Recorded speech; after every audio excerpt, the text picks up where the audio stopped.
એક ગામડા એક દસ્તાલ આપી દો. એક ગામમાં 4-5 સાધુ આવ્યો એટલે સોરા પાસેથી નીકળ્યા. વધારાનો માલ તો બધો સોરે જ હોય. એમ ચારેક હાથ ઊંચો કરજો એટલે મને એમ થાય દોણામ જાય છે. એટલે અહીંયાથી નીકળ્યા ને એટલે કે અમારે હરિહર કરવું છે, કોઈ ઘર ખરું? એ કે આમ છેલ્લે હાલ્યા જો એક ઘર છે ને અહીંયા બધા આવે, સાધુ બાવા સાધુ બધા અહીંયા આવે. ગયા પતિ પત્ની બે બાપુ, ખોડિયા જુદા ને જીવ જેનો એક બાપુ, એવા બે દંપતી સાધુ સંતનો ઉતારો અહીંયા આવ્યા કે ભાઈ અમારે હરિહર કરવું છે. કે કાંઈ વાંધો નહીં બાપુ, બેહો, હું મારા ઘરનાને કહું રોટલા બનાવી દે. એ કે ના, તમારા ઘરનાને કહેવાય કે બોટ બેડું પાણીનું ભરી આવે અને કાચું સીધું આપો, અમે અમારી હાથે રસોઈ બનાવી લઈશું. એટલે બેન પાણી ભરવા માટે ગયા. પહેલા તો ગામના કુએ પાથરમાં ભરવા જવું પડે. એટલે બેન પાણી ભરવા ગયા. અહીંયા બેડાના આમ ઉટકી સાફસૂફ કરી અને ગંગાજળ જેવું પાણી બાપુ હેલ ભરી અને બેન હરખાતી હાલી આવતી કે આજે અમારા ઘરે સાધુ આવ્યા, આજે અમારા ઘરે સાધુ જમશે. પણ રસ્તામાં કેડામાં એક પ્રસંગ બન્યો. બેન હાલી આવતી હતી ને એમાં આગળ કેડામાં નાગ ને નોળીઓ બાંધતા હતા. એટલે બેન ઊભી રહી ગઈ. એટલે ઘડીક બેન ઊભી રહી ને એટલે નોળિયાએ નાગને મારી નાખ્યો. નોળિયો વ્યો ગયો. ઉપર હમળી ઉડતી હતી. આ નાગ છે ને હમળીનો શિકાર છે. એ ઉપરથી હમળી જોઈ ગઈ, જબાંગ જાકલે નાગ માથે પડી અને નાગને વચ્ચેથી ચાંચે પકડી અને ઉપાડી અને ઉડી. એ મોઢું પૂંછડું બે લબડતાથી મોઢામાંથી ઝેરના 2 ટીપા પીડ્યા. એ બેન માથે જે હેલ છે ને હેલમાં પીડ્યા. એ બેનને નથી ખબર. જો આદરા હાથ વચ્ચે રેન ધાર્યું ધણીનું થાય. બેન તો હરખાતી આવી કરે. ફળિયામાં એના ઘરવાળા બેઠા છે, સાધુ બેઠા છે, બધું તેલ ને ગોળ ને બધું આપેલું. અને અહીંયા બેને હેલ ઉતારીને કીધું કે લ્યો બાપુ, આમાંથી રસોઈ બનાવીને જમી લ્યો. એમાંથી રસોઈ બનાવી અને જેમાં અડધી કલાક, પોણી કલાક ને કલાક થઈ, 5 સાધુ સ્વર્ગસ્થ થઈ ગયા. 2 જણા વિચાર કર્યા, શું આપણે કાચું સીધું આપ્યું, ચોખ્ખું પાણી આપ્યું, એમની હાથે રસોઈ બનાવીને બન્યું શું? 2 માણા મૂંઝાણા. અહીંયા 2 માણા મૂંઝાણા સ્વર્ગમાં વિધાતા મૂંઝાણે કે લખવું કોના ખાતે? આમાં નોળિયો દોષિત નથી, નાગ દોષિત નથી, હમળી દોષિત નથી, આ 2 માણા દોષિત નથી. આ 5 મર્યા ભગવાને માર્યા એમ તો કહેવાય નહીં. લખવું કોના ખાતે? ભોળાનાથ પાસે વિધાતા જાય છે કે પ્રભુ આવો એક પ્રસંગ બન્યો છે, હવે લખવું કોના ખાતે?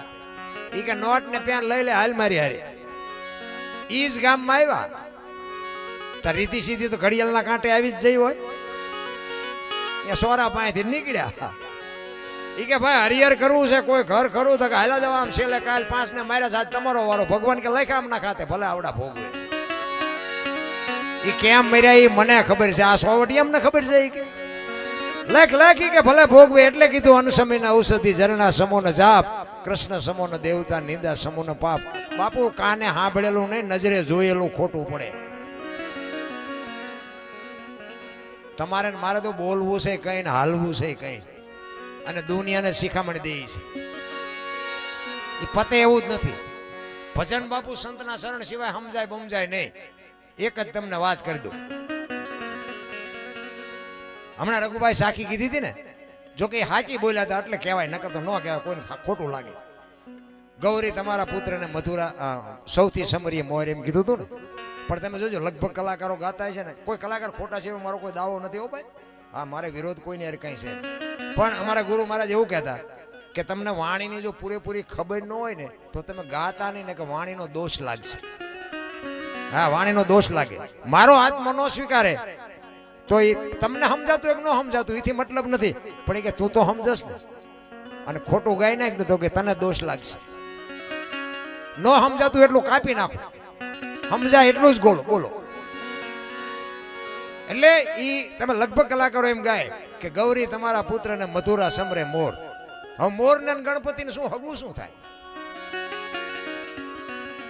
એમ છે જ નહીં. રઘુભાઈ ગાઈ હતી ને એમ છે.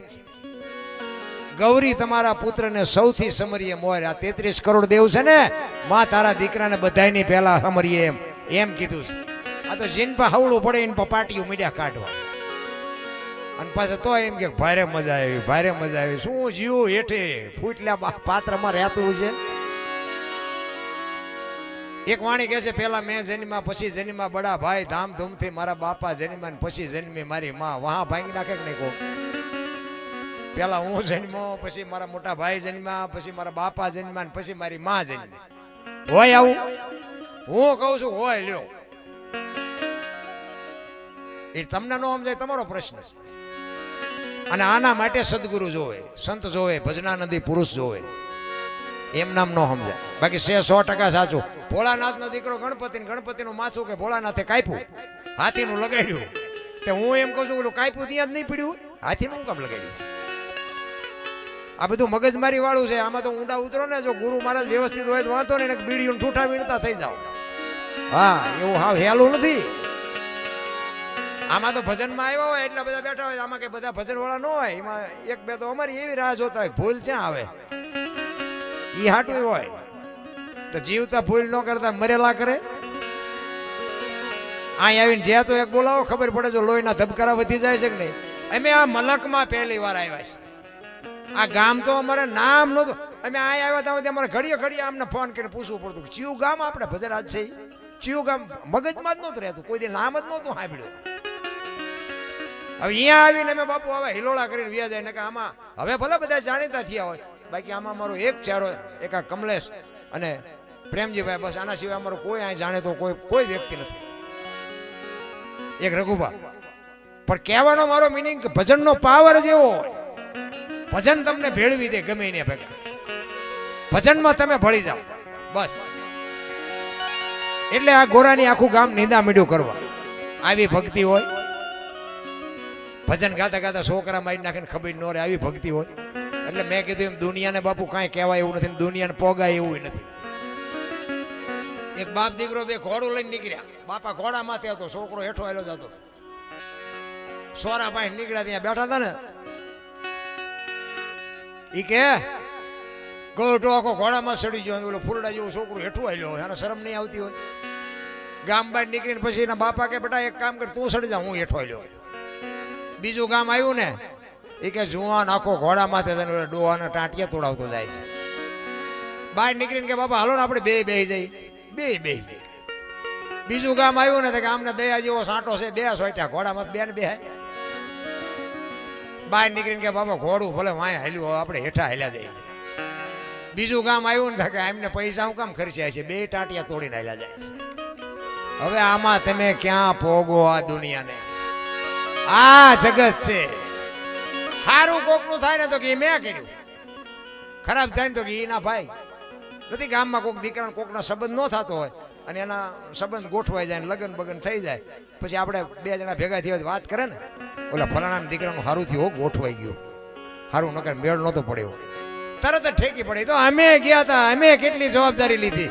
અમે કીધું હતું કે અમે તમારી દીકરી નહીં, અમારી દીકરી, ગમે તારે અડધી રાતે અમારું બાણું ખખડાવે. અમે જવાબદારી લીધી, ત્યાં દીકરી આપી છે. પછી ઓલો એમ કહે કે ઈને હાવું કંદડે બહુ, ઈના કર્યા કે ઈ ભોગવે, ઈના કરેલા છે તારા.